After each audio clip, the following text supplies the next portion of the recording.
अरे दोपहरी बिलवाए ले, क्योंकि दोपहरी को महीना है। हाँ, अरे दोपहरी बिलवाए लियो जाई बगिया में, दोपहरी बिलवाए लियो जाई बगिया में।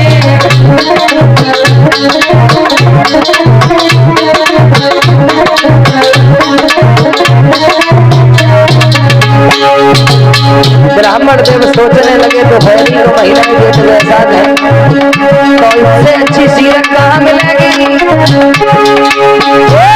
दोपहरी बिलवाए लियो जाई बगिया में, दोपहरी बिलवाए लियो।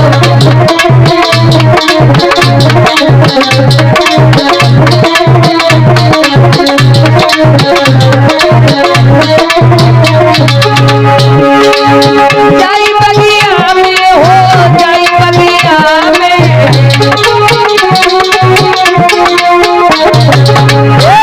दोपहरी बिलवाए लियो जाई बगिया में, दोपहरी बिलवाए लियो।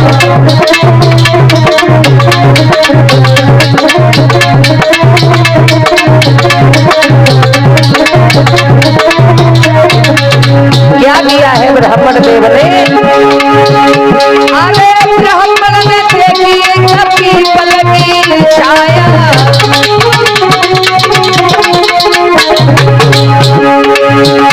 अरे ब्राह्मण देखी कभी पल की छाया,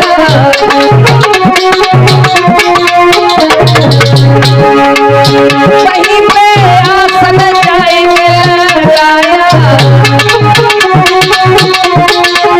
और सोच रहे लाए हो सोई खाए ले, लाए हो सोई खाए ले जाई बगिया में, दोपहरी बिलवाए ले जाई बगिया में।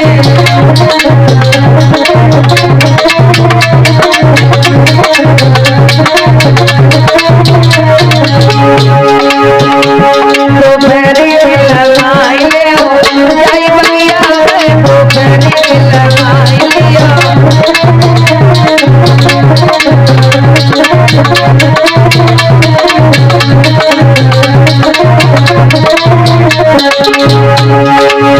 जाई बगिया में हो, जाई बगिया में,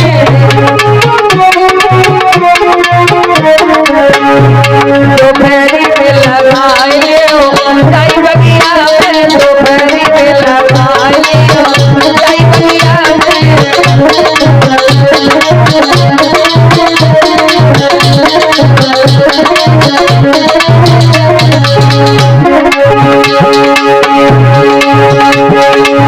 ब्राह्मण हर से प्रेम लगाए रे,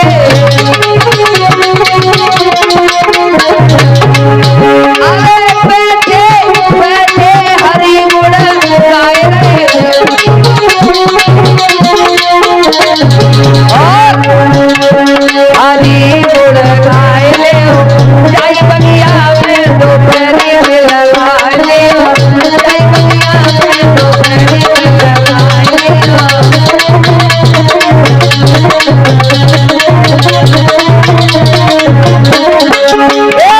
दोपहरी बिलवाए लियो जाई बगिया में, दोपहरी बिलवाए लियो जाई बगिया में, दोपहरी बिलवाए लियो।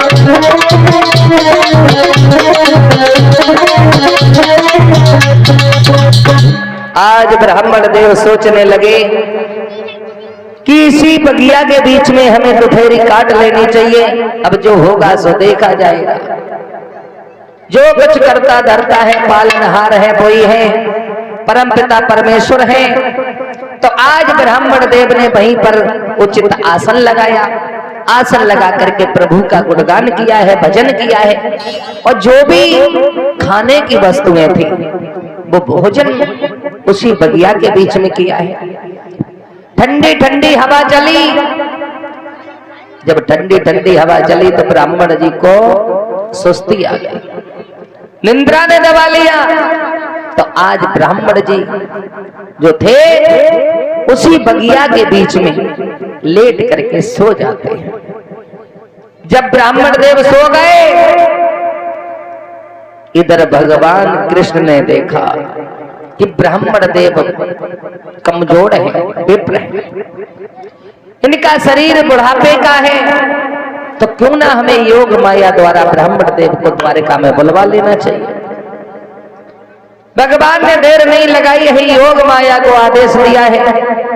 उसी समय ब्राह्मण जिस बगिया में सो रहे थे उन्हें पता भी नहीं चला, सोते ही सोते ब्राह्मण द्वारिका के नजदीक एक बाग था, उसी बगिया में योग माया ने पहुंचा दिया है। जब ब्राह्मण देव की निंद्रा खुली, आंखें खुली, तो ब्राह्मण देव ने उठ करके देखा कि बगिया तो है लेकिन कुछ बदला हुआ लग रहा है।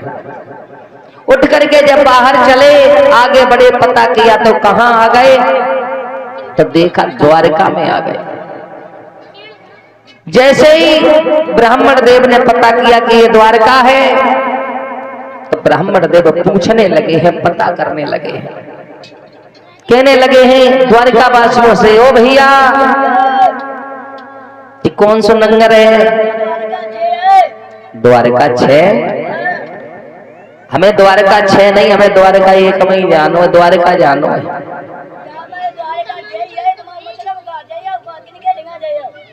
हमें जानो है जो भगवान कृष्ण है ना, कृष्ण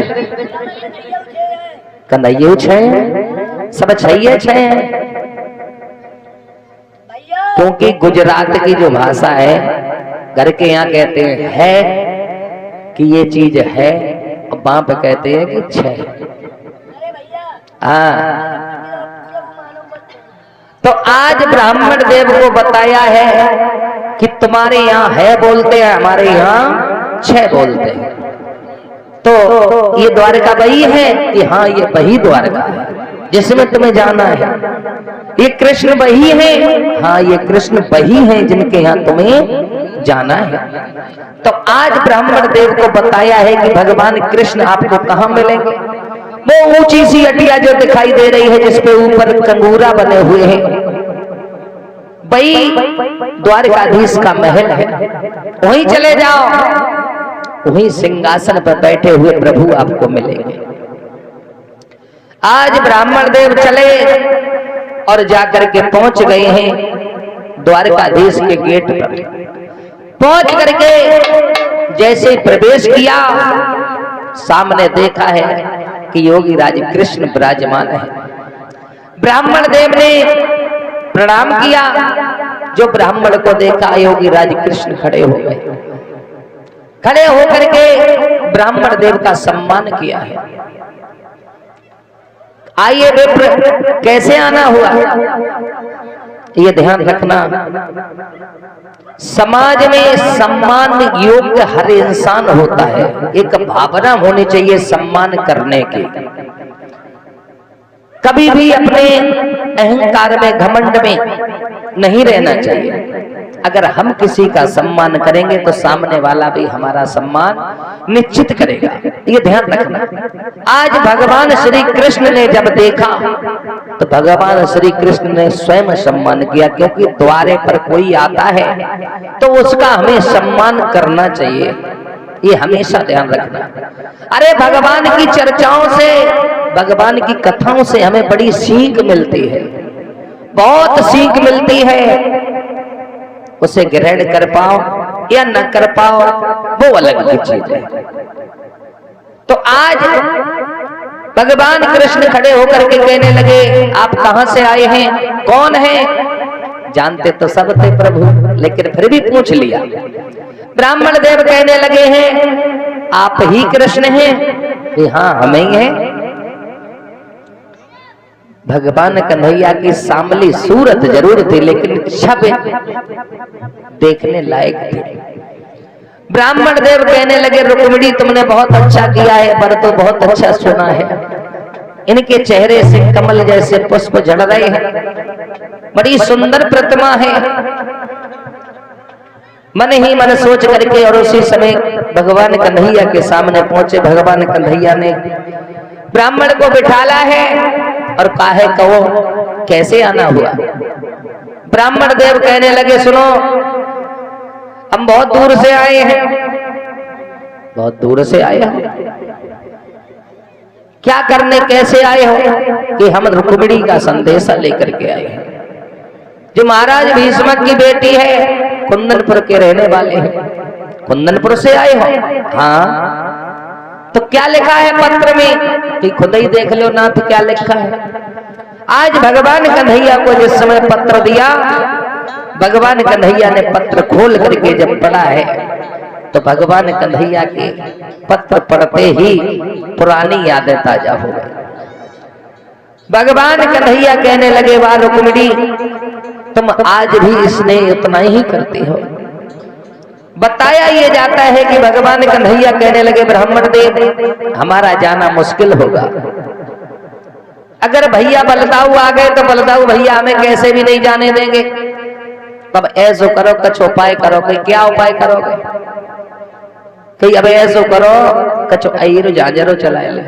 कैसे? कि जब बताओ कि तुम्हें बहाने बनाने आते। पंडित जी कहने लगे, जब तुम अपने में एक्सपर्ट हो तो हम अपने में, हम बहाने तो बना ले तो बहुत अच्छे। कि कैसे? कि बताओ तो ऐसे ही कि देखो, जैसे ही दाऊ भैया आए तो ऐसे समझियो, ऐसे करियो, ऐसे करियो कि दाऊ भैया घबराए जाए। और दाऊ भैया जब घबराए जाएंगे तो दाऊ भैया जरूर कह देंगे कि ले जाओ इन्हें, नहीं तो ब्रह्म हत्या लग जाएगी। पंडित जी को जो इतनी बात कही, उसी समय जैसे ही दाऊ भैया आए, अब पंडित जी शुरू भए। कैसे? अब पंडित जी शुरू हो गए बहानों कल्ला, खांस में लग गए, बैठ गए। जो दाऊ भैया ने देखो, दाऊ भैया कहने लगे, कन्हैया ये कौन है और क्या है, ये क्यों आए? हमें तो ये बीमार लग रहे। कन्हैया कहने लगे, भैया बीमार नहीं है, ये ब्राह्मण देव हैं और ये कुंदनपुर से आए हैं। क्यों कुंदनपुर से क्या करने आए? भगवान कन्हैया ने वो पत्र वाली बात जो थी वो छिपाई नहीं, क्योंकि वो प्रेम पत्र था, इसलिए छिपा लिया। तो आज पत्र छिपा लिया है, ब्राह्मण देव से इशारा किया, और करो जल्दी, जो भैया घबराए जल्दी। ब्राह्मण देव लौट गए जमीन पे और खांस में लग गए कि अब हम गए, हमारे प्राण गए। दाऊ भैया कहने लगे, कन्हैया ये ब्राह्मण है, अगर इन्हें कुछ हो गया यहाँ पर तो ब्रह्म हत्या लग जाएगी, इन्हें ले जाओ, इन्हें इनके स्थान पर छोड़ के आओ। भगवान कन्हैया बोले, जाको तो हम इंतजार ही करते थे, हम यही सोच रहे थे कि कब तुम हमें आदेश दो, कब हम जाएं। उसी समय हुआ क्या, ब्राह्मण देव को जल्दी से पकड़ा भगवान कन्हैया ने कि चलो बहाने मत करो। आगे बढ़े हैं और ब्राह्मण देव को रथ में बिठा लिया। और इधर जो रुक्मी था, रुक्मी ने पत्र लिखा था अपने साले शिशुपाल के लिए, शिशुपाल के लिए पत्र लिखा। तो इधर शिशुपाल जो है वो तैयारी कर रहा है अपनी शादी की। लला शिशुपाल जो था, शिशुपाल अपनी तैयारियों में लग गया कि अरे हमारे जीजा तो हम पे मेहरबान हो गए, अपनी बहन का विवाह हमारे साथ करेंगे, हमें तो वैसे रुक्मिणी बहुत पसंद थी, जैसे बढ़िया का बात है।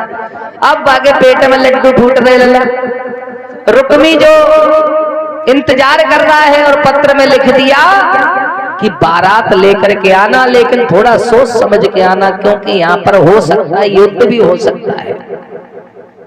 तो इधर से शिशुपाल की बारात तैयार होने लगी और शिशुपाल की जब बारात तैयार हुई तो शिशुपाल अपनी भाभी के पास पहुंचो, कहने लगो, भाभी, ओ भाभी, हमें तैयार कर दे। तुम्हें मालूम नहीं, अरे रुक्मिणी के संग मेरा ब्याह हो रहा है। अरे नहीं भाभी, ऐसे मत बोलो। हाँ, अरे तुम क्या करे, जब पको भैया कर रहे हो तो मुझे कौन सी दिक्कत है। हाँ उसी समय शिशुपाल कहने लगा, भाभी बहुत मुंह चला रही हो, तैयार करो, हाँ दूल्हा बनाओ मैं। उसी समय आज शिशुपाल का भाभी तैयारी करने लगी हैं। जैसे ही पटा डालो बैठे बेकेले बहू का है, जैसे ही शिशुपाल पटा पे चढ़ो सोई पटा पे सड़क के नीचे कमर के भर जमीन पे गिरेगा। असगुन हो गया और जो ही कजरा लगाए हुए गेले भाभी तैयार है भाई, सोई मुड़गादी पे बैठी बिलैया रोए रही।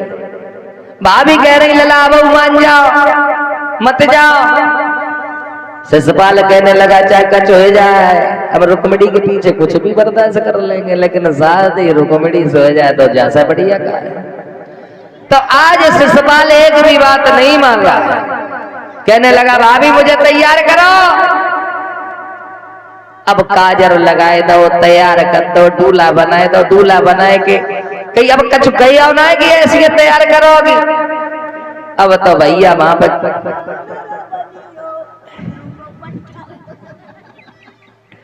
आज उसी समय हुआ क्या है,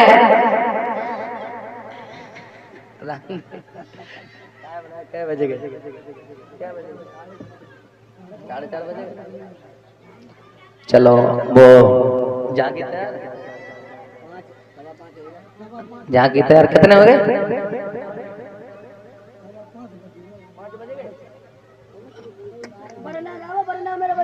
चलो कोई बात नहीं, समय ज्यादा हो रहा है। इधर शिशुपाल जो था, शिशुपाल तैयार होकर के पहुंच गया, सेना साथ में सजाए ली और जाकर के कुंदनपुर में पहुंच गया। इधर ब्राह्मण देव को बिठाल करके आज भगवान कन्हैया ने देर नहीं लगाई है लला। अरे अरे अरे सारा ब्राह्मण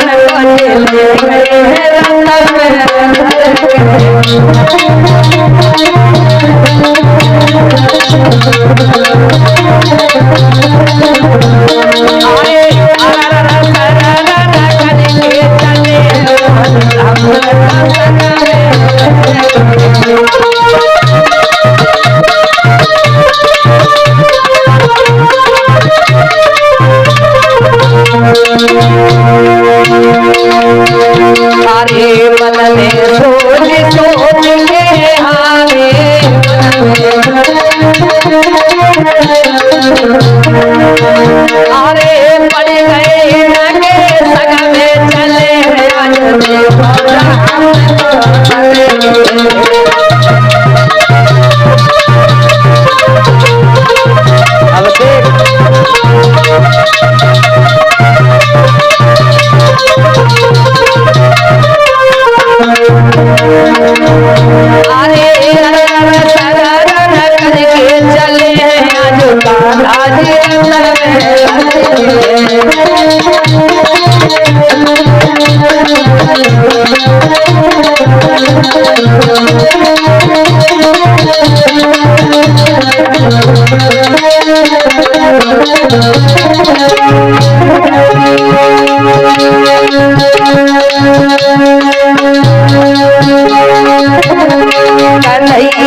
अरे मेरी खोई गई, ओ मेरी खोई गई पायलिया भैया जी तेरे मंदिर में।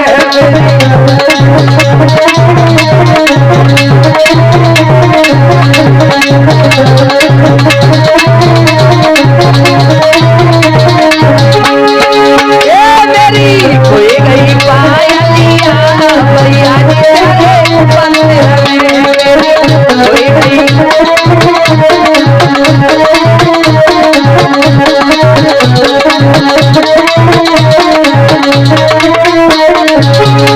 अरे सास मेरी तूने सजो मेरे तूने सास मेरी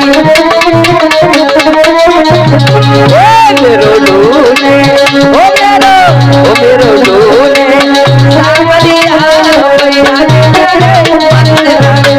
मेरी खोई गई पायलिया भैया तेरे मंदिर में।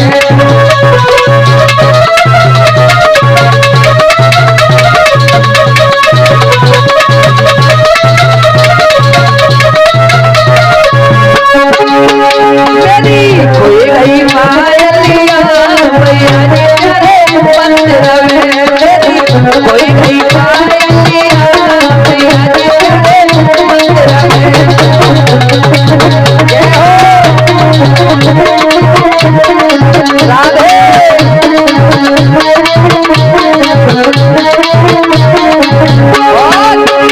अरे चेत मेरे लूने बेचारी मेरी लूने अरे चेत मेरे लूने बेचारी मेरी लूने मेरो लूने ओ मेरो लूने देवरिया भैया जी तेरे मंदिर में। खोई गई पायलिया भैया जी तेरे मंदिर में।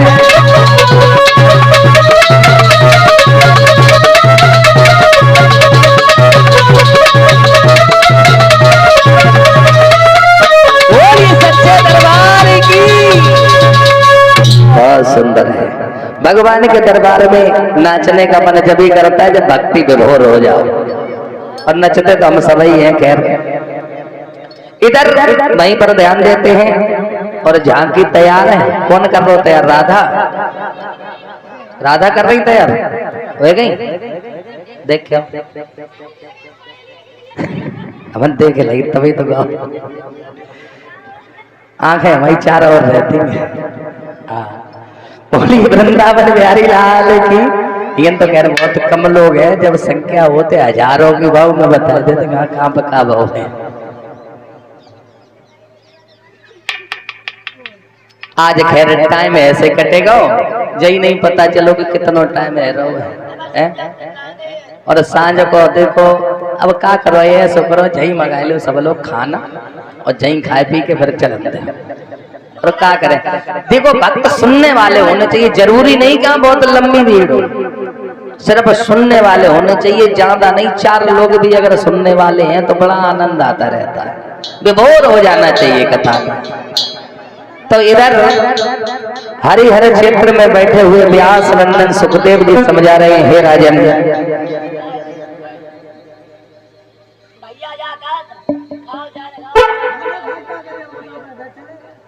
चले रहे हैं, कोई बात नहीं। आज शिष्यपाल बारात लेकर के आ गया। इधर रुक्मिणी जो है इंतजार कर रही हैं कि कौन सा दिन हो, कौन सा समय आए कि ब्राह्मण देव हमारे कन्हैया को साथ लेकर के। इधर हुआ क्या, आज भगवान कन्हैया को ब्राह्मण देव लेकर के कहाँ आए गए? लला कुंदनपुर में एक मंदिर हुआ तो महावीर मंदिर था, उसी मंदिर पे रथ रोक दिया और ब्राह्मण देव से कह दिया जाओ और जाकर के तुम रुक्मिणी को बता दो, रुक्मिणी से खबर कर देना कि हम यहाँ मंदिर पे इंतजार कर रहे हैं। हाँ, तो आज ब्राह्मण देव गए और जाकर के जो रुक्मिणी ने ब्राह्मण देव को देखा, ब्राह्मण देव को जैसे ही देखा उसी समय रुक्मिणी कहने लगी आ गए आप, आ गए ब्राह्मण देव आ गए।